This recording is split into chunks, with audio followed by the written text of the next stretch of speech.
बिजौलिया का अंतिम चरण 1923-1941 जमनालाल बजाज व हरिभाऊ उपाध्याय की भूमिका, बेगू किसान आंदोलन 1921 रामनारायण चौधरी का नेतृत्व, ट्रेंच आयोग और गोविंदपुरा हत्याकांड 1923 रूपाजी कृपाजी धाकड़ का बलिदान। सवाल 2316 बिजौलिया किसान आंदोलन का तीसरा व अंतिम चरण मुख्य रूप से किस वर्ष से किस वर्ष तक संचालित माना जाता है? जवाब 1923 ईस्वी से 1941 ईस्वी तक। सवाल 2317 विजय सिंह पथिक के जेल जाने तथा आंदोलन से अलग होने के बाद तीसरे चरण में बिजौलिया आंदोलन का नेतृत्व मुख्य रूप से किन नेताओं ने संभाला था? जवाब जमनालाल बजाज, हरिभाऊ उपाध्याय और माणिक्यलाल वर्मा ने। सवाल 2318 वर्ष 1927 में पथिक जी के परामर्श पर बिजौलिया के किसानों ने जागीरदार पर दबाव बनाने के लिए जो अपनी माल जमीनों खेती योग्य भूमि से सामूहिक इस्तीफा दिया था, उसका क्या परिणाम रहा? जवाब जागीरदार ने वह जमीनें जब्त कर ली और नए लोगों को बेच दी, जिससे किसानों की स्थिति और दयनीय हो गई और आंदोलन में कुछ समय के लिए बिखराव आ गया।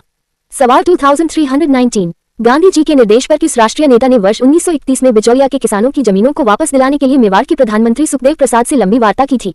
जवाब जमनालाल बजाज ने। सवाल 2320 आरपीएससी का सुपरहिट प्रश्न, आखिरकार किस ऐतिहासिक वर्ष में पूरे 44 साल चलने के बाद बिजौलिया किसान आंदोलन का हमेशा के लिए शांतिपूर्ण पटाक्षेप समाप्ति हुआ था? जवाब वर्ष 1941 ईस्वी में। सवाल 2321 वर्ष 1941 में बिजौलिया के किसानों और ठिकाने के बीच स्थायी समझौता करवाने वाले मेवाड़ के तत्कालीन प्रतापी प्रधानमंत्री दीवान कौन थे? जवाब सर टी विजयराघवाचार्य। सवाल 2322 सर टी विजयराघवाचार्य ने अपने किस सूझबूझ वाले राजस्व मंत्री को बिजौलिया भेजा था, जिन्होंने किसानों की सभी जब्त जमीनें उन्हें वापस दिलवाई और लाग बाग खत्म किए? जवाब डॉक्टर मोहन सिंह मेहता को। सवाल 2323 बिजौलिया किसान आंदोलन की पूर्ण समाप्ति पर किसानों की तरफ से किस महान नेता ने मेवाड़ प्रशासन का आभार व्यक्त किया और इसे किसानों की बड़ी जीत बताया? जवाब माणिक्यलाल वर्मा ने। सवाल 2324 अब आगे बढ़ते हैं। बिजौलिया की सफलता से प्रेरित होकर वर्ष 1921 ईस्वी में मेवाड़ रियासत के किस दूसरे बड़े ठिकाने में भयंकर किसान आंदोलन भड़क उठा था? जवाब बेगू किसान आंदोलन, बेगू पेजेंट मूवमेंट। सवाल 2325 भौगोलिक और प्रशासनिक दृष्टि से ऐतिहासिक बेगू ठिकाना वर्तमान समय में राजस्थान के किस जिले के अंतर्गत स्थित है? जवाब चित्तौड़गढ़ जिले में। सवाल 2326 वर्ष 1921 में बेगू के पीड़ित किसान अपने ऊपर हो रहे अत्याचारों के खिलाफ चर्चा करने के लिए सबसे पहले किस ऐतिहासिक स्थान पर एकत्रित हुए थे? जवाब मेनाल के पास स्थित भैरोकुंड मीनल नामक स्थान पर। सवाल 2327 बेगू के किसानों ने भी बिजौलिया की तर्ज पर धाकड़ जाति की अधिकता के कारण अपने आंदोलन का नेतृत्व सौंपने के लिए राजस्थान सेवा संघ के किस मुख्य नेता से संपर्क किया था? जवाब विजय सिंह पथिक से, जिन्होंने बाद में रामनारायण चौधरी को इसका मुख्य नेतृत्व सौंपा। सवाल 2328 पथिक जी के आदेश पर बेगू किसान आंदोलन का प्रत्यक्ष रूप से मैदान में उतरकर सफल नेतृत्व करने वाले राजस्थान सेवा संघ के मंत्री कौन थे?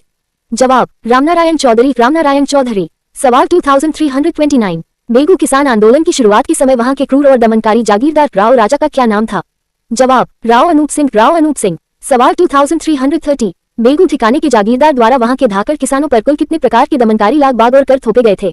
जवाब कुल 25 प्रकार के लागबाग, 25 टाइप्स ऑफ टैक्सेस और अत्यधिक बेगार प्रथा। सवाल 2331 जब रामनारायण चौधरी के नेतृत्व में आंदोलन बहुत उग्र हो गया तो राव अनूप सिंह ने डरकर वर्ष 1922 में राजस्थान सेवा संघ और किसानों के साथ जो लिखित समझौता किया था, उसे क्या कहा जाता है?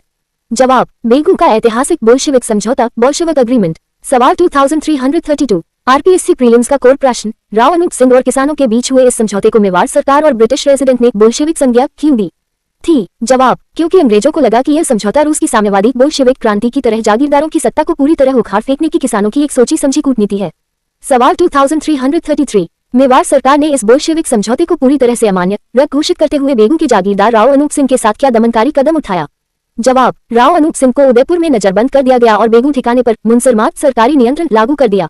सवाल 2334 बोल्शेविक समझौते के रद्द होने के बाद मेवाड़ सरकार ने बेगू ठिकाने का नया बंदोबस्त अधिकारी, प्रशासक और मुनसरम किसे नियुक्त करके भेजा था? जवाब लाला अमृतलाल को, जो किसानों का घोर विरोधी था। सवाल 2335 मेवाड़ सरकार ने बेगू के किसानों की लागतों और शिकायतों की पक्षपातपूर्ण जांच करने के लिए किस ब्रिटिश ट्रिब्यूनल या ट्रेंच कमीशन का गठन किया था? जवाब कमिश्नर ट्रेंच की अध्यक्षता में ट्रेंच आयोग। सवाल 2336 कमिश्नर ट्रेंच ने बेगू का दौरा करने के बाद अपनी जांच रिपोर्ट में क्या पक्षपातपूर्ण फैसला सुनाया था? जवाब उसने अधिकांश लाग बागों को सही ठहराया और केवल 1 या 2 मामूली कर हटाए, जिसे बेगू के किसानों ने सिरे से खारिज कर दिया। सवाल 2337 ट्रेंच के इस फैसले का पूरी तरह से बहिष्कार करने के लिए बेगू ठिकाने के हजारों किसान 13 जुलाई 1923 को किस गांव में एक विशाल और शांतिपूर्ण महापंचायत का आयोजन कर रहे थे?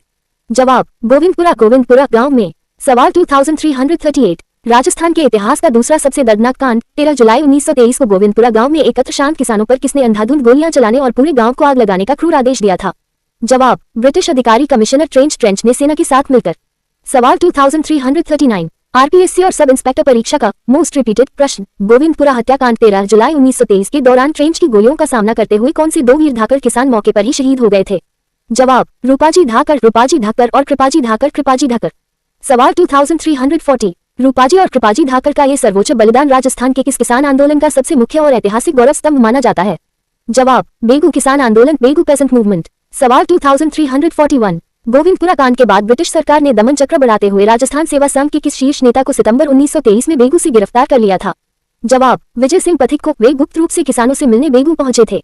सवाल 2342 गोविंदपुरा में किसानों पर हुए इस अमानवीय अत्याचार और रूपाजी कृपाजी की शहादत की तीखी आलोचना पथिक जी ने अपने किस समाचार पत्र में प्रमुखता से की थी? जवाब, नवीन राजस्थान पत्र में। सवाल 2343 भयंकर दमन, सैकड़ों किसानों की गिरफ्तारी और पथिक जी के जेल जाने के बाद अंततः वर्ष 1925 ईस्वी में बेगू किसान आंदोलन का अंत किस रूप में हुआ? जवाब, मेवाड़ सरकार ने किसानों की मांगों को आंशिक रूप से मानते हुए एक नया बंदोबस्त लागू किया, जिसके तहत 34 में से कई लाख बाग कम किए गए और बेगार प्रथा पर रोक लगी। सवाल 2344 बेगू किसान आंदोलन के दौरान महिलाओं को संगठित करने और उनके भीतर चेतना जगाने में रामनारायण चौधरी की किस राष्ट्रभक्त पत्नी ने मुख्य भूमिका निभाई थी? जवाब, अंजना देवी चौधरी ने। सवाल 2345 वर्तमान वर्ष 2026 की आरपीएससी मुख्य परीक्षा के नवीनतम पैटर्न के अनुसार बेगू के बोल्शेविक समझौते का मुख्य ऐतिहासिक सबक क्या है? जवाब, ये दर्शाता है कि ब्रिटिश सत्ता किसानों और जागीरदारों के आपसी शांतिपूर्ण समझौतों से कितनी भयभीत थी, क्योंकि इससे उनकी औपनिवेशिक कूटनीति कमजोर होती थी।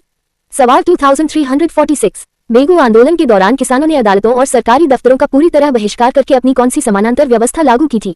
जवाब, किसान पंचायतों की स्थानीय लोक अदालतें। सवाल 2347 गोविंदपुरा गांव की सभा में जब ट्रेंच ने गोलियां चलवाईं, तो उसने किसानों पर नियंत्रण पाने के लिए पूरे गांव को चारों तरफ से घेरकर कौन सी अमानवीय नीति अपनाई थी? जवाब, पूरे गांव के अनाज और चारे को जब्त कर लिया गया ताकि किसान भूख से टूट जाएं। सवाल 2348 किस समाचार पत्र ने गोविंदपुरा हत्याकांड की तुलना जलियांवाला बाग हत्याकांड से करते हुए कमिश्नर ट्रेंच को राजपुताना का दायक कहा था? जवाब, तत्कालीन स्थानीय और राष्ट्रीय समाचार पत्रों के क्षेत्रीय संस्करणों ने। सवाल 2349 बेगू के किसानों ने लाटा कुंता पद्धति के विरोध में किस वर्ष पूरी जागीर में फसल की कटाई रोकने का साहसी निर्णय लिया था? जवाब, वर्ष 1922 ईस्वी में। सवाल 2350 बंदोबस्त अधिकारी लाला अमृतलाल ने किसानों की एकता को तोड़ने के लिए बेगू में कौन सा कुचक्र रचा था? जवाब, उसने कुछ कमजोर किसानों को लालच देकर कर वसूलने का प्रयास किया, लेकिन ऊपरमाल पंचबोर्ड की सख्ती के आगे वह पूरी तरह विफल रहा। सवाल 2351 विजय सिंह पथिक को बेगू आंदोलन भड़काने के आरोप में मेवाड़ की विशेष अदालत ने कितने वर्षों की सजा सुनाकर उदयपुर सेंट्रल जेल में रखा था? जवाब, 5 वर्ष की कठोर कैद। उन्हें वर्ष 1927 में रिहा किया गया था। सवाल 2352 बेगू आंदोलन की सफलता के पीछे बिजोलिया के किस प्रसिद्ध गीतकार और नेता के भड़काऊ और जोश भरने वाले गीतों का बड़ा योगदान था? जवाब, माणिक्यलाल वर्मा के पंचेदा गीत का। सवाल 2353 बेगू के किसानों पर लगाए जाने वाले चराई कर पशुओं को चराने पर टैक्स के खिलाफ किस गांव के किसानों ने सबसे पहले आंदोलन का झंडा बुलंद किया था? जवाब, रेटा गांव के किसानों ने। सवाल 2354 कमिश्नर ट्रेंच ने अपनी रिपोर्ट में रूपाजी और कृपाजी धाकड़ की मौत को किस तरह से छुपाने का भ्रामक प्रयास किया था? जवाब, उसने इसे किसानों द्वारा सेना पर किए गए हमले के जवाब में आत्मरक्षार्थ की गई कार्रवाई बताया था, जो पूरी तरह झूठ था। सवाल 2355 वर्ष 1925 में जब बेगू में नई राजस्व प्रणाली लागू हुई, तो किसानों को भूमि का कौन सा मालिकाना हक प्राप्त हुआ जिससे आंदोलन समाप्त हुआ? जवाब, उन्हें भूमि पर खातेदारी राइट्स प्राप्त हुए, जिससे जागीरदार उन्हें मनमर्जी से बेदखल नहीं कर सकता था। सवाल 2356 राजस्थान सेवा संघ के बिखरने और अंततः बंद होने का एक मुख्य कारण किस आंदोलन के नेतृत्व को लेकर पथिक जी और रामनारायण चौधरी के बीच हुआ वैचारिक मतभेद माना जाता है? जवाब, बेगू किसान आंदोलन के अंतिम दौर की कूटनीति को लेकर। सवाल 2357 बिजोलिया के तीसरे चरण में हरिभाव उपाध्याय ने अजमेर के किस स्थान को इस आंदोलन का नया वैचारिक और प्रशासनिक केंद्र बनाया था? जवाब, हटुंडी आश्रम, अजमेर। सवाल 2358 माणिक्यलाल वर्मा ने बिजोलिया के तीसरे चरण के दौरान किसानों में अनुशासन बनाए रखने के लिए किस स्वयंसेवक दल का गठन किया था? जवाब, ऊपरमाल सेवा दल। सवाल 2359 मेवाड़ के राजस्व मंत्री डॉक्टर मोहन सिंह मेहता ने 1941 में बिजोलिया के किस गांव में जाकर किसानों के साथ ऐतिहासिक आखिरी बैठक की थी? जवाब, ओढ़न गांव में। सवाल 2360 बेगू के जागीरदार राव अनूप सिंह को जब अंग्रेजों ने हटाया, तो उनके स्थान पर ठिकाने का मुंसरिम सरकारी मैनेजर किसे बनाया गया था, जिसने बोल्शेविक समझौते को कचरे के डिब्बे में डाल दिया? जवाब, ढूंढर सिंह को। सवाल 2361 गोविंदपुरा हत्याकांड के समय गांव के किस साहसी व्यक्ति ने ट्रेंच के सामने खड़े होकर अपनी छाती पर गोली खाई थी? जवाब, वीर कृपाजी धाकड़ ने। सवाल 2362 बिजोलिया और बेगू के इन दोनों आंदोलनों ने भारत के किस राष्ट्रीय आंदोलन को सबसे ज्यादा वैचारिक और नैतिक संबल प्रदान किया था? जवाब, महात्मा गांधी के असहयोग आंदोलन, नॉन कोऑपरेशन मूवमेंट को। सवाल 2363 बेगू किसान आंदोलन के दौरान किस स्थानीय समाचार पत्र पर मेवाड़ सरकार ने पूरी तरह से प्रतिबंध लगा दिया था, क्योंकि वह किसानों की सच्ची खबरें छापता था? जवाब, तरुण राजस्थान के विशेष बुलेटिनों पर। सवाल 2364 आरपीएससी मुख्य परीक्षा के लिए मेवाड़ के किसान आंदोलनों का सबसे बड़ा सामाजिक प्रभाव क्या रहा? जवाब, इसने सदियों से दबे कुचले ग्रामीण समाज, विशेषकर धाकड़ और जाट किसानों में अपने अधिकारों, स्वाभिमान और राजनीतिक चेतना का अभूतपूर्व संचार किया। सवाल 2365, संपूर्ण रूप से बिजौलिया के अंतिम चरण की समाप्ति और बेगू के इस खूनी संघर्ष का ऐतिहासिक निष्कर्ष क्या है? जवाब, यह इतिहास गवाह है कि जहां बिजौलिया ने 44 वर्षों के लंबे धैर्य और कूटनीति से सटी विजयराघवाचार्य के काल में पूर्ण विजय 1941 प्राप्त की, वहीं बेगू ने रूपाजी और कृपाजी धाकड़ के सर्वोच्च बलिदान 1923 से सामंती जून के आगे झुकने से मना कर दिया और अंततः अपनी मांगे मनवाकर ही दम लिया। गोविंदपुरा हत्याकांड बनाम मानगढ़ हत्याकांड का जाल, आयोग का जाल। रूपाजी और कृपाजी धाकड़ मानगढ़ पहाड़ी हत्याकांड के दौरान शहीद हुए थे। ट्रैप से बचने का तोड़, ये पूरी तरह गलत है। मानगढ़ हत्याकांड भील आंदोलन से संबंधित है, 1913 ही। रूपाजी और कृपाजी धाकड़ का संबंध बेगू किसान आंदोलन के गोविंदपुरा हत्याकांड 13 जुलाई 1923 से है। इस अंतर को हमेशा याद रखें। 2. बोल्शेविक समझौते के स्थान और शासक का जाल, आयोग का जाल। बोल्शेविक समझौता बिजौलिया के राव कृष्ण सिंह और किसानों के बीच हुआ था।